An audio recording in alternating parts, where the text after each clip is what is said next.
तो बच्चों जैसे कि हमारा लास्ट चैप्टर कंप्लीट हुआ था अल्टरनेटिंग करंट। अब हम अगला चैप्टर जो है वो पढ़ने जा रहे हैं, that is electromagnetic waves. Electromagnetic waves हमारे पास ये चैप्टर रहेगा और जैसे कि इसके नाम से ही पता लग रहा है, इलेक्ट्रोमैग्नेटिक मतलब दो चीजें, इलेक्ट्रिक फील्ड, मैग्नेटिक फील्ड, दो चीजें यहां पे रहेंगी। अब इलेक्ट्रोमैग्नेटिक वेव्स कैसे एग्जिस्टेंस में आया उसके लिए थोड़ा सा हम प्रीवियस चैप्टर्स जो हमने पढ़े हैं उसको लिंक अप करेंगे। तो अगर तुम्हें याद होगा, हमने पीछे चैप्टर्स में पढ़ा था कि साइंटिस्ट थे हमारे पास ऑर्स्टेड। ठीक है जी, ऑर्स्टेड ने एक चीज बताई थी कि जब भी करंट होगा, या करंट कह सकते हैं या मूविंग चार्ज कह सकते हैं, कि जब भी हमारे पास करंट किसी कंडक्टर में फ्लो करता है तो उसकी वजह से मैग्नेटिक फील्ड प्रोड्यूस होती है। ठीक है, ये हमने यूनिट नंबर 3 में पढ़ा था, magnetic effects of electric current वाली चीज जब हमने पढ़ी थी कि हांस क्रिश्चियन ऑस्टेड ने बोला था कि करंट अगर फ्लो कर रहा है किसी कंडक्टर में तो उसकी वजह से मैग्नेटिक फील्ड प्रोड्यूस होती है। फिर यूनिट नंबर 4 जब हमने इलेक्ट्रोमैग्नेटिक इंडक्शन पढ़ना शुरू किया तो इलेक्ट्रोमैग्नेटिक इंडक्शन वाले चैप्टर में हमारे पास साइंटिस्ट फेराडे, अब फेराडे ने लॉज ऑफ इलेक्ट्रोमैग्नेटिक इंडक्शन दिए थे। ठीक है, अब फेराडे ने अपने लॉज में क्या कहा कि जब भी there is a change in magnetic field, कि जब भी मैग्नेटिक फील्ड में चेंज होगा, मैग्नेटिक फील्ड चेंज हो रही है, तो मैग्नेटिक फील्ड में चेंज होने की वजह से हमने वहां पे पढ़ा था कि जी इंड्यूस्ड ईएमएफ प्रोड्यूस हो रहा है, इंड्यूस्ड करंट प्रोड्यूस हो रहा है। लेकिन अल्टीमेटली जो एग्जैक्ट इसकी डेफिनेशन थी कि जब भी मैग्नेटिक फील्ड में चेंज हो रहा है तो इलेक्ट्रिक फील्ड प्रोड्यूस हो रही थी। ठीक है, अब इलेक्ट्रिक फील्ड कैसे प्रोड्यूस होती थी? आप बोलेंगे जी कि सर हमने तो वहां पे पढ़ा था कि मैग्नेटिक फील्ड में चेंज होने की वजह से इंड्यूस्ड करंट आ रहा है, इंड्यूस्ड ईएमएफ आ रहा है। अरे भाई, जहां पे वो इंड्यूस्ड करंट आ रहा था तो वो इलेक्ट्रॉन जो था, वो इलेक्ट्रॉन खुद ब खुद तो मूव नहीं कर रहा था। ठीक है, और उसकी वेलोसिटी कुछ नहीं थी, मतलब जो मैग्नेटिक फोर्स लगा रही थी हमारे पास, ये वाली चीज मैग्नेटिक फोर्स थी, अगर उसके पास वेलोसिटी ही नहीं है तो हमने पढ़ा था कि अगर वेलोसिटी ही नहीं है तो फोर्स क्या होगी? जीरो। मतलब उस इलेक्ट्रॉन को मूव कौन सी चीज करवा रही थी वहां पे? वो करवा रही थी इलेक्ट्रिक फील्ड। इलेक्ट्रॉन और इलेक्ट्रिक फील्ड दोनों एक दूसरे के अपोजिट डायरेक्शन में होंगे वहां, तो ये भी आपने चीज याद रखनी है कि फेराडे ने जो मेन चीज याद रखना है, मेन जो उसने उसका रिजल्ट निकाला वो ये था कि मैग्नेटिक फील्ड जब भी चेंज होती है तो मैग्नेटिक फील्ड के चेंज होने की वजह से प्रोड्यूस होती है इलेक्ट्रिक फील्ड। अब आए हमारे पास मैक्सवेल। ठीक है, मैक्सवेल ने क्या बोला कि क्या इसका रिवर्स पॉसिबल है? रिवर्स मतलब क्या? इस चीज को अपोजिट कर सकते हैं, मतलब कि क्या इलेक्ट्रिक फील्ड को चेंज करने की वजह से मैग्नेटिक फील्ड प्रोड्यूस होगी? ये किसने कहा? ये मैक्सवेल ने क्वेश्चन रेज किया कि क्या भाई ऐसा पॉसिबल है? कि ऊपर तो हम पढ़ रहे हैं फेराडे ने कह दिया कि भाई मैग्नेटिक फील्ड को चेंज कर रहे हैं तो इलेक्ट्रिक फील्ड प्रोड्यूस हो रही है, तो उसी तरह से मैक्सवेल ने एक क्वेश्चन रेज किया कि क्या ऐसा पॉसिबल है? ठीक है, क्वेश्चन रेज हुआ कि क्या ये भी चीज पॉसिबल होगी। तो इसके बारे में सबसे पहले जो आइडिया दिया, सबसे पहले जो डेमोन्स्ट्रेशन दी, ठीक है, एक तरह से प्रिडिक्ट किया, तो सबसे पहले इसके बारे में जो प्रिडिक्ट किया वो किया था मैक्सवेल ने। ठीक है, कि इलेक्ट्रिक फील्ड को चेंज करने की वजह से भी मैग्नेटिक फील्ड प्रोड्यूस हो सकती है। तो प्रिडिक्शन इसके बारे में सबसे पहले किसने दी? मैक्सवेल ने। अब मैक्सवेल की इसी प्रिडिक्शन की वजह से आगे चल के हम और इंपॉर्टेंट चीजें पढ़ेंगे। लेकिन प्रिडिक्शन उसने कैसे दी? उसने कहा भाई एक हमारे पास, मान लो, आगे डिटेल में करेंगे लेकिन थोड़ा सा इसको एक्सप्लेन करते हैं कैसे उसने प्रिडिक्शन दी। उसने बोला कि मान लो एक हमारे पास कैपेसिटर है। ठीक है, ये हमारे पास कैपेसिटर आ गया, इसको हमने एक बैटरी के साथ कनेक्ट कर दिया। एक की हमने लगा दी, ठीक है जी। तो क्या होगा बोला, अगर यहाँ पे हमने कैपेसिटर लगाया है तो देखो कैपेसिटर है, कैपेसिटर का काम है चार्ज को स्टोर करना, ठीक है। यहाँ पे जैसे हम इसको बैटरी के साथ कनेक्ट कर रहे हैं, की प्रेस कर रहे हैं, तो यहां से बेटा चार्जेस फ्लो करना शुरू कर देंगे। तो यहाँ पे कौन सी चीज, यहाँ पे नेगेटिव चार्ज बनता जाएगा, ठीक है जी। और इधर पॉजिटिव चार्ज जो है वो इकट्ठा होता जाएगा इस तरह से। अब हमें पता है कि जब भी करंट फ्लो करता है, देखो करंट फ्लो करने लग पड़ा, ठीक है जी, करंट फ्लो करने लग पड़ा वायर्स में। हमें पता है कि जब भी करंट फ्लो करता है तो मैग्नेटिक फील्ड प्रोड्यूस होती है। तो एक रीजन ये मान लिया हमने, मान लो इस रीजन को मैं ऐसे मान लेते हैं, पहला सरफेस मान लिया हमने S1। कैसे मैक्सवेल ने प्रिडिक्ट किया, तो S1 में देखो अभी हमने पढ़ा था, पीछे जाके हमने चैप्टर्स में पढ़ा था कि अगर इस पॉइंट S1 के अराउंड मैग्नेटिक फील्ड होगी तो वो इस तरह से होगी, कॉन्सेंट्रिक सर्कल की शेप में होगी। अब मैग्नेटिक फील्ड यहां है, लेकिन वहीं उसने देखा कि एक सरफेस हमारे पास और है, दैट इज S2। तो बायोट सेवर्ट्स लॉ, जैसे मैग्नेटिक फील्ड को पता करना तो बायोट सेवर्ट्स लॉ भी हम यूज कर ले, लेकिन यहां पे हम उसका यूज नहीं करेंगे, ठीक है। उसने देखा कि एम्पियर ने कहा, भाई एम्पियर का जो सर्किटल लॉ है, एम्पियर सर्किटल लॉ तुम्हें याद होगा कि एम्पियर सर्किटल लॉ क्या था। एम्पियर सर्किटल लॉ था जी ये, line integral of magnetic field किसके बराबर होता है भाई, म्यू नॉट आई के बराबर होता है। तो एम्पियर के सर्किटल लॉ के अकॉर्डिंग यहाँ पे तो वो चीज है, ठीक है, यहाँ पे ये चीज वैलिड है कि भाई यहाँ पे तो करंट है आई, लेकिन यहाँ सरफेस S2 जो है बोला वो खाली है। एम्पियर सर्किटल लॉ के अकॉर्डिंग बोला जी ये सरफेस S2, यहाँ पे तो कोई मैग्नेटिक फील्ड नहीं होगी अंदर, ठीक है, ये तो खाली जगह है, बोला यहाँ पे तो कोई चार्ज नहीं है, यहाँ पे तो मैग्नेटिक फील्ड प्रोड्यूस ही नहीं हो रही होगी। तो सरफेस 1 जो है वहां पे तो एम्पियर सर्किटल लॉ लग रहा है, लेकिन वहीं अगर सरफेस 2, ये जो हमारे पास अंदर वाला रीजन है, यहां पे बोला कि जी यहां तो अगर करंट नहीं है, अगर इधर अंदर करंट नहीं है तो करंट ही नहीं है, तो भाई ये सारे की सारी चीज क्या हो जाएगी, जीरो, मतलब मैग्नेटिक फील्ड भी क्या हो जाएगी, जीरो हो जाएगी इस वाले रीजन में।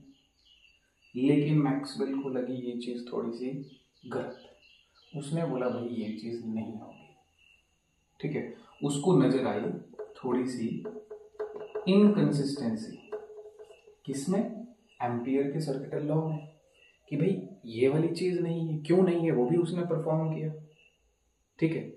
तो उसने बोला कि यहाँ पे अंदर करंट होगा, एक्चुअल में तो उसने बोला था कि करंट नहीं है, इलेक्ट्रिक फील्ड प्रोड्यूस हो रही है, इलेक्ट्रिक फील्ड की वजह से क्या हो रहा है, वो इलेक्ट्रिक फील्ड चेंज कर रही है, ठीक है, इलेक्ट्रिक फ्लक्स चेंज हो रहा है, तो उसकी वजह से मैग्नेटिक फील्ड होगी। तो उसने कहा कि भाई अंदर कोई चीज है जिसकी वजह से मैग्नेटिक फील्ड प्रोड्यूस हो रही है, लेकिन एम्पियर सर्किटल लॉ तो ये बता रहा है कि भाई अंदर तो कुछ नहीं है। तो उसने बोला कि एम्पियर सर्किटल लॉ में कुछ इनकंसिस्टेंसी है। उसने अपनी प्रेडिक्शन से बताया कि भाई अंदर वाले इस रीजन में भी एक करंट है, और उस करंट को नाम दिया उसने ID। ID का मतलब डिस्प्लेसमेंट करंट, उसने उस करंट को नाम दिया डिस्प्लेसमेंट करंट। कैसे उसने बताया कि अंदर करंट होगा, वो भी हम थोड़ा सा पढ़ेंगे। अब जैसे ये डिस्प्लेसमेंट करंट का उसने इंट्रोडक्शन दिया तो चीजें थोड़ी सी बदल गई। उसने बोला कि अब ये जो है वो थोड़ा सा मॉडिफाई हो गया, तो इसको फिर हम आगे पढ़ेंगे, modified form of ampere circuital law. अब आगे चल के इन्हीं प्रेडिक्शंस के बेसिस के ऊपर और कुछ सेट ऑफ इक्वेशंस के बेसिस के ऊपर, 4 इक्वेशंस रहेंगी, सेट ऑफ इक्वेशंस की जो मैं बात कर रहा हूं, जिनको बेटा हम मैक्सवेल्स इक्वेशंस भी कहेंगे, ठीक है। कुछ सेट ऑफ इक्वेशंस के बेसिस के ऊपर, मैक्सवेल्स इक्वेशंस के बेसिस के ऊपर मैक्सवेल ने प्रेडिक्ट किया एक बहुत इंपॉर्टेंट चीज, दैट इज इलेक्ट्रोमैग्नेटिक वेव। ये प्रेडिक्शन दी मैक्सवेल ने, ठीक है जी, अपने सेट ऑफ इक्वेशंस, कुछ इक्वेशंस के बेसिस के ऊपर। उसने बोला कि ये जो इलेक्ट्रोमैग्नेटिक वेव है भाई, ये स्पेस में ट्रैवल करती है, इसको ट्रैवल करने के लिए वैक्यूम, किसी चीज की जरूरत नहीं होती, किसी मीडियम की जरूरत नहीं होती, ये स्पेस में भी ट्रेवल कर सकती है। किसके साथ ट्रेवल करती है बोला, स्पीड ऑफ लाइट के साथ ट्रेवल करती है, 3 × 10⁸ मीटर/सेकंड के साथ। इसी के बेसिस के ऊपर आगे उसने बोल दिया कि भाई जो हमारे पास लाइट है, ठीक है, जो हमारी लाइट है, बोला light is an electromagnetic wave, EM wave है वो। इसी बेसिस के ऊपर प्रेडिक्ट किया उसने। अच्छा, उसने तो प्रेडिक्शन की, बहुत इंपॉर्टेंट प्रेडिक्शन कर दी उसने बोल दिया कि भाई लाइट एक इलेक्ट्रोमैग्नेटिक वेव है।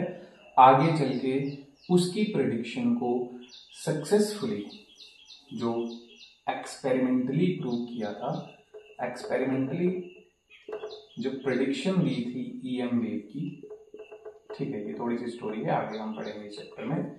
एक्सपेरिमेंटली ईएम वेव की जो वेरिफिकेशन करी थी वो साइंटिस्ट जिसके बारे में आपने सुना भी होगा नाम, हर्ट्ज ने अपने एक्सपेरिमेंट के बेसिस के ऊपर ये ईएम वेव के एग्जिस्टेंस को बता दिया कि भाई ईएम वेव का एग्जिस्टेंस है। मैक्सवेल भैया बिल्कुल ठीक कह रहे हैं, ठीक कहा था उसने कि भाई ये इलेक्ट्रोमैग्नेटिक वेव होती है। आगे फर्दर और ज़्यादा एक्सपेरिमेंट होते रहे और ज़्यादा साइंटिस्ट आए, फिर वायरलेस कम्युनिकेशंस का हमारे पास कॉन्सेप्ट आ जाता है कि इसी का यूज़ करके आगे वायरलेस कम्युनिकेशंस आए, ठीक है। तो ये थोड़ी सी इंट्रोडक्शन थी इस चैप्टर की जो हम इस चैप्टर में पढ़ने वाले हैं, ठीक है जी। चलिए तो अब शुरू करते हैं कि किस तरह से एक्चुअल में जो हम बात कर रहे हैं, किस तरह से मैक्सवेल ने ये इनकंसिस्टेंसी को फाइंड किया, ठीक है। तो inconsistency of amperes circuitry law.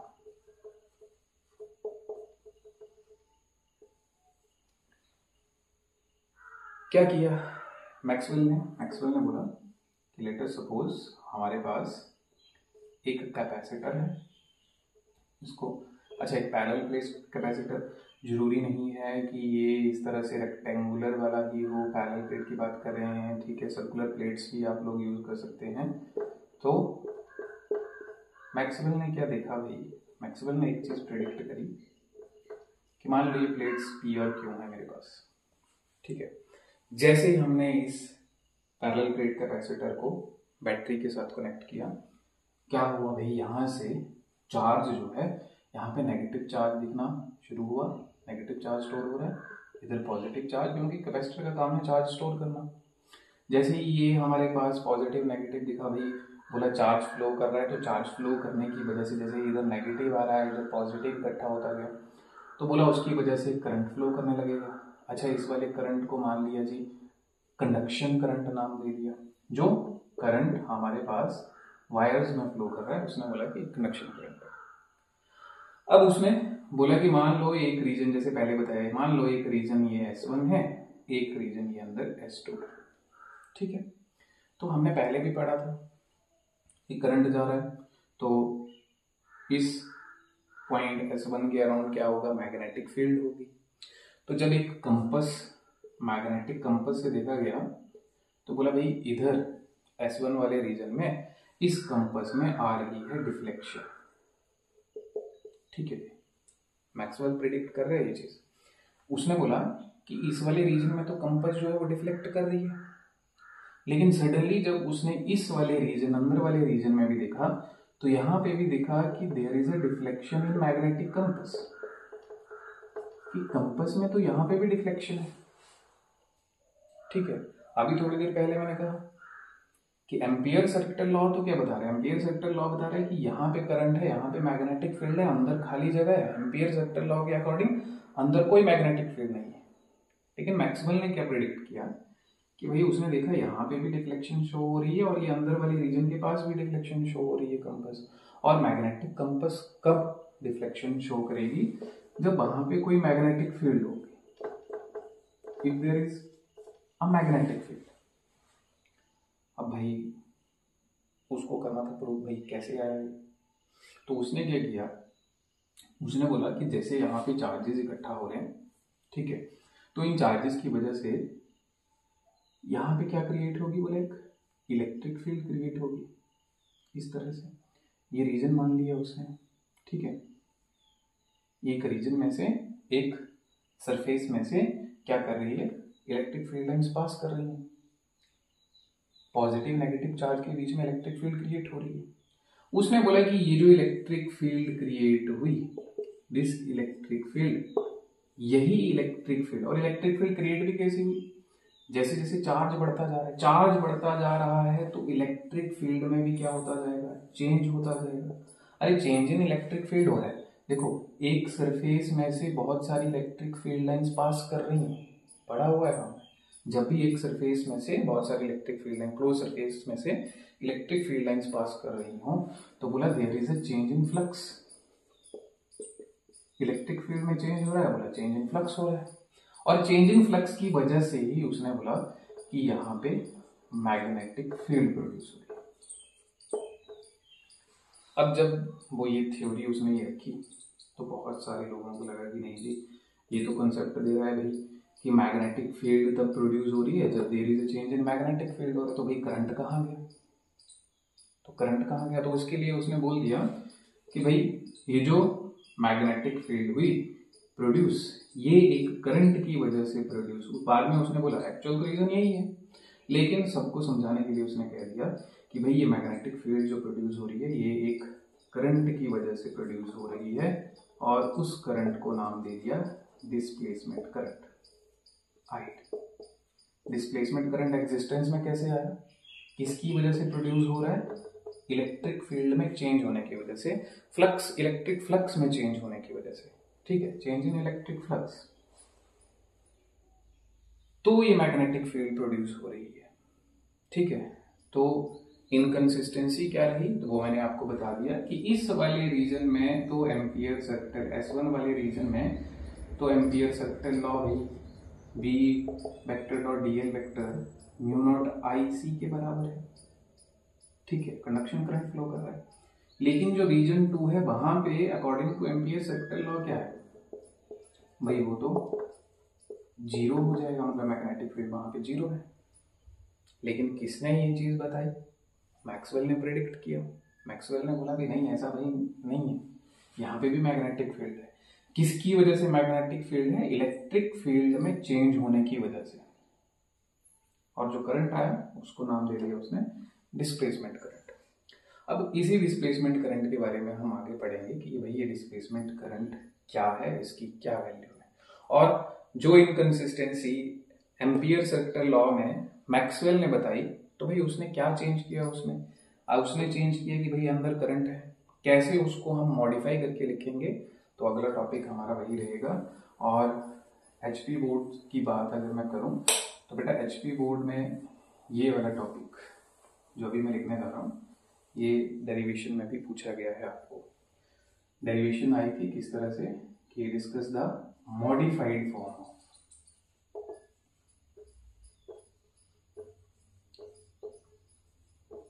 Ampere circle law, ampere के सर्किल लॉ की मॉडिफाइड फॉर्म। मॉडिफाइड फॉर्म कैसे, अभी बताया कि भाई मैक्सवेल ने बोला कि उधर कुछ इनकंसिस्टेंसी है तो उसने करंट इंट्रोड्यूस कर दिया, इसकी वजह से उसका नाम पड़ गया एम्पियर मैक्सवेल लॉ या modified form of ampere circle law. तो कंटिन्यू हम वहीं से करेंगे कि भाई हमने कंसीडर किया एक पैरेलल प्लेट कैपेसिटर, ठीक है, और इसको हमने बैटरी के साथ कनेक्ट कर दिया, की लगा दी, की प्रेस कर दी, पॉजिटिव चार्ज इकट्ठा होता गया, नेगेटिव चार्ज इधर फ्लो कर रहा है चार्ज, उसकी वजह से करंट आ रहा है, इस करंट को नाम दे दिया, जो वायर के बीच में करंट है उसको कंडक्शन करंट नाम दे दिया, और बीच में इलेक्ट्रिक फील्ड क्रिएट हुई इधर, ठीक है, इलेक्ट्रिक फील्ड क्रिएट हुई, चेंज हो रही है इलेक्ट्रिक फील्ड, क्योंकि जैसे जैसे चार्ज बढ़ता जाएगा वैसे वैसे इलेक्ट्रिक फील्ड भी चेंज होती जाएगी। इस सरफेस में से एक सरफेस कंसीडर कर लिया, ठीक है। अब मान लो यहाँ पे ये चार्ज क्यू इकट्ठा होता जा रहा है, इस प्लेट को नाम मान लिया पी, इसको मान लिया हमने क्यू।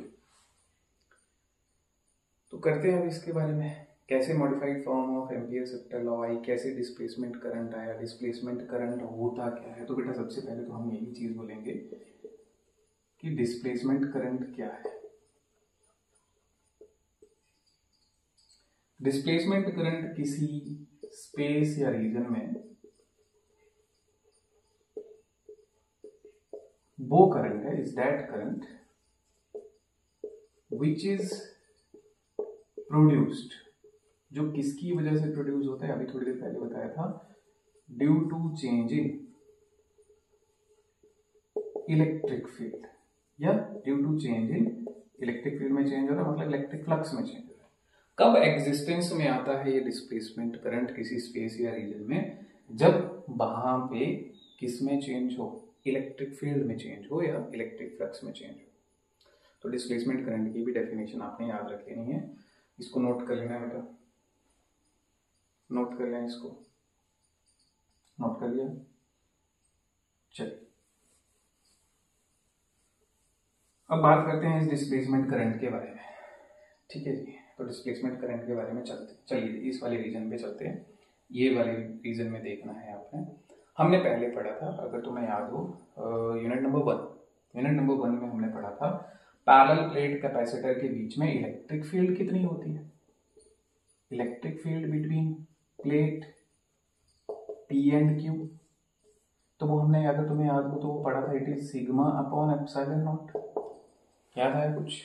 सिग्मा हमारे पास चार्ज डेंसिटी रहती थी, कोई 3 तरह की चार्ज डेंसिटीज पड़ी थी, उनमें से कोई एक, हाँ वही, अगर याद हो गया तो वही जो तुम सोच रहे हो। तो सिग्मा को बेटा क्या लिखते थे, Q अपॉन A। ठीक है, सिग्मा किसके बराबर, चार्ज डेंसिटी ये वाली किसके बराबर आ जाती थी, ये आ जाती थी Q अपॉन A। अच्छा जी, तो ये इलेक्ट्रिक फील्ड प्रोड्यूस हो रही है बोला बीच में। अब ये तो हुई मान लो एक चार्ज की वजह से, बार बार चार्ज इकट्ठा होता जा रहा है किसी सरफेस, क्लोज सरफेस में से इलेक्ट्रिक फील्ड पास कर रही है, तो बोला क्या होगा, फ्लक्स। फ्लक्स जो होगा, इलेक्ट्रिक फ्लक्स जो होगा किसके बीच में, इलेक्ट्रिक फ्लक्स, ये जो यहाँ पे है, बोला इलेक्ट्रिक फ्लक्स कितना होगा। तो इलेक्ट्रिक फ्लक्स का फॉर्मूला तुम्हें याद है, इट इज कितनी number of electric field lines किसी सरफेस में से पास कर रही है। ठीक है, तो कितनी number of electric field lines किसी सरफेस में से पास कर रही है, तो ये आ गया हमारे पास E vector dot A vector, किसी एरिया में से पास कर रही है, क्लोज एरिया में से पास कर रही है, ये आ जाएगा भाई EA cos थीटा। और जरा देखो cos थीटा कितना है, देखो सरफेस, इसका एरिया वेक्टर कहाँ, perpendicular to the surface, electric field भी कहाँ, उसी डायरेक्शन में। जब दोनों सेम डायरेक्शन में होंगी तो थीटा कितना आ जाएगा बेटा, थीटा विल बिकम 0, cos 0 हो जाएगा 1, मतलब इलेक्ट्रिक फ्लक्स कितना आ जाएगा, cos 0 तो हो गया 1, इलेक्ट्रिक फ्लक्स आ गया E। इसको मान लिया सेकंड इक्वेशन। अब फर्स्ट इक्वेशन में E की वैल्यू हमें पता है, उसको यहाँ पे पुट कर देते हैं, तो आ जाएगा phi E is equal to, E की वैल्यू पुट कर देंगे यहाँ से, इक्वेशन नंबर 1 में से यहाँ पुट कर देंगे, पुट कर दो इसको यहाँ, तो क्या आ जाएगा, it is Q upon epsilon not A into E की वैल्यू तो पुट कर दी, इंटू A, एरिया से एरिया कैंसिल। अच्छा जी, फ्लक्स हमारे पास आ गया Q upon epsilon not, third equation आ गया। ठीक है, वैल्यू पुट करी सिंपल। अब क्या करते हैं, दोनों तरफ डिफरेंशिएट कर देते हैं, हमें करंट को इंट्रोड्यूस करना है, तो डिफरेंशिएटिंग ऑन बोथ साइड्स, ठीक है, with respect to time, time के विद रिस्पेक्ट दोनों तरफ हम डिफरेंशिएट कर देंगे इस इक्वेशन नंबर 3 को। तो देखो क्या बन जाएगी इक्वेशन नंबर 3, जरा ध्यान दो क्या बन जाएगी, ये आ जाएगा D phi E by D T is equal to, इधर डी क्यू बाई, या D by D T Q upon epsilon naught. ठीक है, अब एप्सिलॉन नॉट तो कांस्टेंट है, वो चला गया बाहर, ये आ गया 1 upon epsilon not D Q by D T. और बेटा तुम लोगों को पता है what is D Q by D T, ये होता है करंट। कहाँ पे आया, पैरेलल प्लेट कैपेसिटर के बीच वाले रीजन में आया, ये जो कैपेसिटर है इसके बीच वाले रीजन में आया, और बीच वाले रीजन में आया तो इस करंट को नाम दे दिया उसने डिस्प्लेसमेंट करंट, ये आ गया D phi E by D T. ठीक है, तो देखो हमारे पास ये नोट कर लिया, तो इसको मैं मिटा रहा हूँ। देखो हमारे पास जो डिस्प्लेसमेंट करंट है उसका फॉर्मूला क्या आ जाएगा, इसको भेज दिया दूसरी तरफ, epsilon not D phi E by D T. ये है वो डिस्प्लेसमेंट करंट जिसकी वैल्यू आई हमारे पास, ठीक है, जो बीच में किसने इंट्रोड्यूस किया, मैक्सवेल ने इंट्रोड्यूस किया, ठीक है। किसकी वजह से प्रोड्यूस हो रहा है, चेंज इन इलेक्ट्रिक फील्ड की वजह से प्रोड्यूस हो रहा है, फ्लक्स में चेंज होने की वजह से हो रहा है। तो अब अगर डिस्प्लेसमेंट करंट इंट्रोड्यूस कर दिया तो बेटा अब एम्पियर सर्किटल लॉ क्या बन जाएगा, मैं इसको मिटा रहा हूँ, ठीक है, स्क्रीनशॉट ले लेना हम लोग, इसको मिटा दिया मैंने। तो अब देखो एम्पियर सर्किटल लॉ वैसे क्या था भाई, एम्पियर सर्किटल लॉ क्या था, याद होगा तो मैं थोड़ा बहुत, तो थर्ड यूनिट में हमने पढ़ा था। देखो एम्पियर सर्किटल लॉ था B vector dot D L vector का इंटीग्रल, ठीक है जी, is equal to mu not, actual में लिखते थे आई नेट, वैसे तो था I net mu not I, लेकिन यहाँ पे देखो बेटा अब कितने करंट आए, दो करंट इंट्रोड्यूस हो गए। एक तो हो गया ये बाहर वायर्स में कंडक्शन करंट, दूसरा अंदर जो करंट इंट्रोड्यूस हुआ उसको क्या नाम दिया हमने, डिस्प्लेसमेंट करंट। तो दो करंट आ गए, आई नेट में लिख देंगे हम आई सी प्लस आई डी, और देयरफॉर जो मॉडिफाइड फॉर्म है वो क्या बन जाएगी, एम्पियर सर्किटल लॉ की, कर दो वैल्यूज पुट, क्या आ जाएगा बेटा, देखो अब हमारे पास ये आ जाएगा B vector dot D L vector is equal to mu not I C, displacement current की वैल्यू लिखी है ऊपर, epsilon not D phi E by D T. ये है मॉडिफाइड फॉर्म ऑफ किसकी, एम्पियर सर्किटल लॉ, ठीक है, और इसी को हम एम्पियर मैक्सवेल लॉ भी कहते हैं, दोनों चीजें एक ही।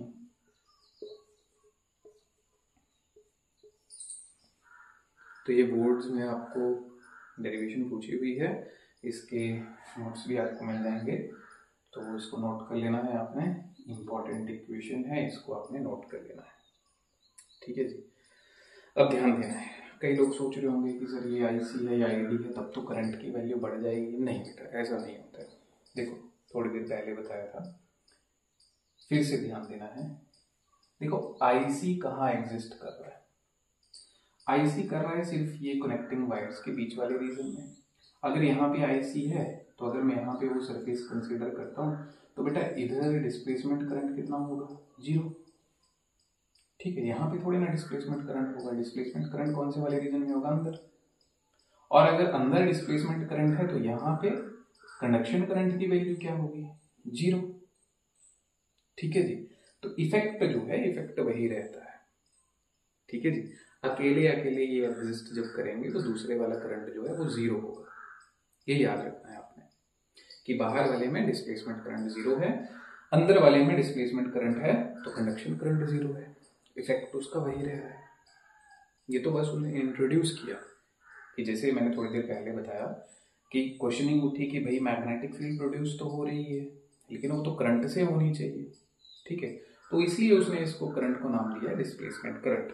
अदरवाइज कहाँ से ये आया, चेंज इन इलेक्ट्रिक फील्ड से। आगे जो आपको थोड़ी देर पहले मैंने कहा था, इसको नोट कर लिया बेटा, तो मैं साफ कर रहा हूँ। आगे बेटा हमने डिस्कस किया था कि मैक्सवेल ने कुछ सेट ऑफ इक्वेशंस दी, ठीक है, मैक्सवेल्स इक्वेशन। अब एक बार क्या हुआ कि एचपी बोर्ड में ये 2 नंबर का क्वेश्चन आ गया कि भाई right the Maxwell's equations, Maxwell की इक्वेशन बतानी। मैं कुछ चीजें लिखूंगा, तुमने याद करना है कि क्या वो हमने पढ़ी है। मैक्सवेल ने बेटा 4 इक्वेशन दी, किस बेसिस के ऊपर, देखो पहला मैं लिख रहा हूँ, गॉस लॉ इन इलेक्ट्रोस्टैटिक्स, पढ़ा हुआ है, जल्दी से याद करेंगे क्या था। दूसरा उसने कहा गॉस लॉ इन मैग्नेटिज्म, ये भी भाई हमने पढ़ा हुआ है, जल्दी से याद करेंगे। तीसरा Faraday's law of electromagnetic induction, जो सेकंड लॉ था, ये भी पढ़ा हुआ पिछले चैप्टर में, आज डिस्कस भी किया in terms of electric field. और चौथी इक्वेशन बेटा जो अभी आई, मॉडिफाइड फॉर्म ऑफ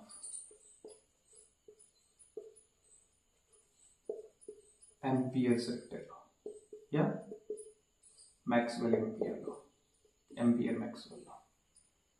अब अगर याद आ गया जल्दी से, गॉस लॉ इन इलेक्ट्रोस्टैटिक्स क्या कहता था भाई, वहां पे कहता था sir total electric flux is equal to Q upon epsilon naught, ये पढ़ते थे। और उसी को ऐसे भी लिखा था, किस तरह से, E vector dot D S vector is equal to Q upon epsilon naught, याद है, पढ़ी हुई ये चीज है।